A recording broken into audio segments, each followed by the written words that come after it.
Tanpa disadari ternyata zona nyaman itu membuat botol kita tuh kosong. Karena apa? Ya tadi, kapasitas kita apa, yang dipakai kapasitas kita itu. Kalau misalnya kita memenuhi diri kita sebagai botol kosong, apa yang terjadi teman-teman? Ketika dikasih tekanan, berisik botol ini, dia akan merasa tidak nyaman, dia akan mempengaruhi kanan kirinya, mungkin loh ya, bisa jadi loh ya. Tapi akhirnya semua kan indah dan pindah pada waktunya, itu belajar untuk bertumbuh kan. Atasan baru datang, ternyata yang ini komunikasinya enak, tapi kerjaannya kasih saya semua. Wah, nggak ada pilihan. Itu orang kerja begitu teman-teman. Kalau saya lihat ya, kerja itu ada dua pilihan.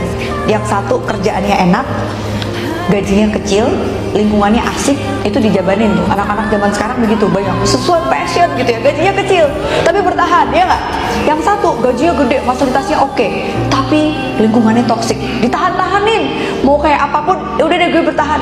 Jadi sebenarnya mau kita pindah kemanapun sama aja, kayak atasan tadi, komunikasinya enak, kan nggak ada ya kehidupan seindah sinetron gitu kan. Jadi akhirnya bagi ini dipaksa mengisi botolnya. Mungkin pada saat itu gerundel, misuh, ya manusiawi ya.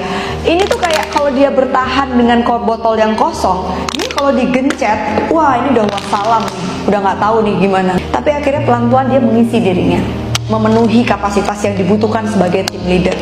Ini yang teman-teman sekarang lakukan, gak cuma Mbak Kiki.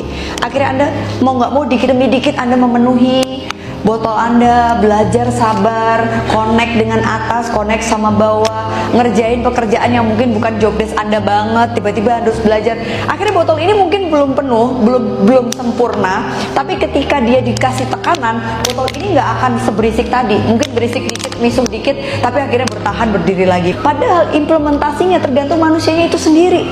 Karena akhirnya apa? Dibuat sistem sebagus apapun, orang-orangnya itu masih ada satu ego. Nah ini, jadi sekarang kalau kita lihat, itulah salah satunya kenapa hari ini kita perlu menemukan the meaning of kita kerja. Boleh tepuk tangan dulu dong. Kita kalau lihat teman-teman, pasti kita akan bertahan, oke, bertahan, tapi kita juga membutuhkan penilaian. Untuk bisa dapat uang kan butuh ada penilaian. Untuk ibadah kita diterima apa enggak kan ada kualitasnya gitu kan. Akhirnya perlu kita naikin lagi nih, dimana kita perlu memberikan lebih secara emosional. Yang kalau yang di bawah itu untuk bertahan, yang kedua ini adalah untuk kita bisa punya satu loyalitas, untuk punya jabatan. Itu yang teman-teman pengenin kan, ada di dalam satu jabatan. Ketika jabatannya udah dapet nih, atau misalnya jabatan ini nggak bisa kita dapetin, ada transformasi diri lagi gitu. Transformasi dirinya apa?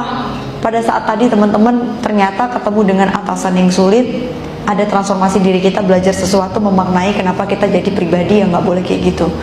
Ketika kita memaknai sebagai ibadah, itu luar biasa sekali. Dapat callingnya, the meaning of hidup itu bekerja untuk ibadah. Jadi pada saat kita ibadah tuh udah nggak hitung-hitungan lagi tuh ibaratnya. Berapapun uang yang didapetin, jabatannya dimanapun, dia akan meningkatkan kapasitas dia. Nah untuk mempertahankan di level yang paling atas itu teman-teman, itu kalau nggak kita tahu dulu basicnya, buat tuduhnya apa tiap hari kita bekerja, at least uang itu kita nggak tahu untuk apa, itu nggak akan bisa sampai ke yang atas. Jadi memang level dasarnya adalah teman-teman sadar dulu bahwa kita kerja untuk uang. Ketika dapat uang ini mungkin kita akan dapat kebanggaan, jabatan, karir kita capai. Tapi pada saat dua ini sesuatu yang nggak bisa kita kendalikan, bagaimana kita memaknainya? Nah ini yang saya rasa perlu kita gali di sesi ini.